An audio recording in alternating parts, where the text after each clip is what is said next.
آج کا جو پہلا ہم سوال کریں گے وہ سوال یہ ہے کہ جی کہا جاتا ہے کہ اللہ پر بھی چھوڑ کر دیکھ لیا ہے کچھ نہیں ہوتا، دیکھ لیا۔ شہیدی صاحب۔ بسم اللہ الرحمن الرحیم۔ آپ نے بڑا اچھا موضوع چنا ہے اس حوالے سے کہ بعض اوقات ہم یہ جانے بوجھے بغیر کہ ہماری زبان سے جو جملہ نکل رہا ہے اس کا مفہوم کیا ہے اور اس کے اثرات کیا ہیں، ہاں جی، بول دیتے ہیں اور سوچتے نہیں ہیں۔ اللہ تبارک و تعالیٰ کی مخلوق کی حیثیت سے ہماری اس پوری کائنات میں حیثیت ایک ذرے کے برابر بھی نہیں ہے۔ بے شک۔ ہماری زندگی کے شب و روز اور ہماری سانسوں کی رفت و آمد اور ہمارے دل کی دھڑکنیں، ان میں سے کوئی بھی چیز ایسی نہیں ہے جو ہمارے اپنے اختیار میں ہو اگر اس رب جلیل کی طرف سے فیض نہ ہو اور اس کی عنایات نہ ہو۔ اس اعتبار سے اللہ تبارک و تعالیٰ کا جو حکم ہے وہ یہ ہے کہ اپنی تمام چیزیں اللہ ہی پر چھوڑو، اللہ پر توکل کرو۔ وَمَن يَتَوَكَّلْ عَلَى اللَّهِ فَهُوَ حَسْبُهُ، جو اللہ تبارک و تعالیٰ پر توکل کر کے اپنی زندگی کے تمام امور اس پر چھوڑ دیتا ہے اس کے لیے اللہ ہی کافی ہوتا ہے۔ اب یہاں پر چونکہ ایک غلط فہمی پیدا ہو سکتی ہے، اس لیے میں ایک نقطے کی طرف اشارہ کرنا چاہوں گا اگر آپ کی اجازت ہو تو۔ جی جی بسم اللہ۔ وہ یہ ہے کہ اللہ پر چھوڑنے کا کیا مطلب ہے کہ میں ہاتھ پر ہاتھ دھرے بیٹھ جاؤں اور کہوں کہ اب اللہ ہی کرے جو کچھ کرنا ہے؟ نہیں، طریقہ یہ نہیں ہے۔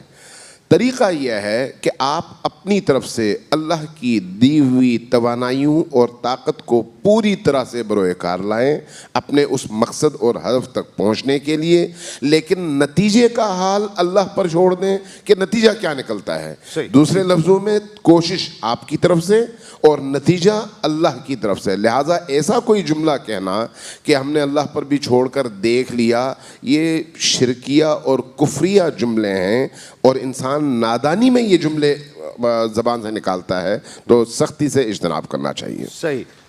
ناظرین خوش آمدید، دل رمضان میں آپ کا ایک مرتبہ پھر خیر مقدم ہے۔ عالم آن لائن پیش کیا جا رہا ہے، بہت انٹرسٹنگ ٹاپک آج ہم گفتگو کر رہے ہیں۔ کون کون سے ایسے جملے ہیں جو ہمیں سرکار دو عالم صلی اللہ علیہ وآلہ وسلم کے فرمان کے مطابق جنت سے دور لے جاتے ہیں؟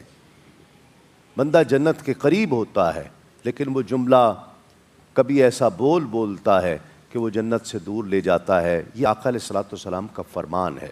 شہیدی صاحب، کہا جاتا ہے کہ جی دل میں عشق رسول ہونا چاہیے، تو پٹے شپٹے سے کیا ہوتا ہے؟ یہ ٹھیک ہے؟ دیکھیے، بعض اوقات ہم اپنی ایک خیالی دنیا بنا لیتے ہیں مذہب اور دین کے نام پر۔ عشق رسول کا مطلب اتباع رسول ہے۔ ان کنتم تحبون اللہ فاتبعونی یحببکم اللہ۔ بے شک، سبحان اللہ۔ اگر ان کنتم تحبون اللہ، اگر تم اللہ سے محبت کرتے ہو تو فاتبعونی، میری اتباع کرو، یحببکم اللہ، اللہ بھی تم سے محبت کرے گا۔ سبحان اللہ۔ عشق رسول کا مطلب یہ ہے کہ میرے اعضاء و جوارح اس رسول کی سیرت اور سنت کے مطابق اپنے آپ کو ڈھال سکے۔ عشق رسول زبانی جمع خرچ اور کلام کا نام نہیں ہے۔ آپ جب کہتے ہیں مجھے فلان سے عشق ہے تو آپ اس کی تصویر دل میں سجاتے ہیں، اس کے کپڑے کی طرح سے ڈیزائن بنا کے پہننے کی کوشش کرتے ہیں۔ جن لوگوں کو آپ اپنی زندگی میں ہیرو بناتے ہیں ان کو ہر صورت میں فالو کرنے کی کوشش کرتے ہیں، ان کے انداز اپناتے ہیں اور یہ کہتے ہیں وہ میرا آئیڈیل ہے۔ تو یہاں پر جب آپ عشق رسول کی بات کرتے ہیں تو یہ تو پاکیزہ ترین جذبہ ہے، اور اس پاکیزہ ترین جذبے کا نتیجہ یہ ہونا چاہیے کہ آپ کے عمل میں بھی وہ پاکیزگی کی معراج نظر آئے اور آپ کا جسم، آپ کا ظاہر آپ کے باطن کی عکاسی کرے۔ عشق آپ کے باطنی جذبات کا نام ہے۔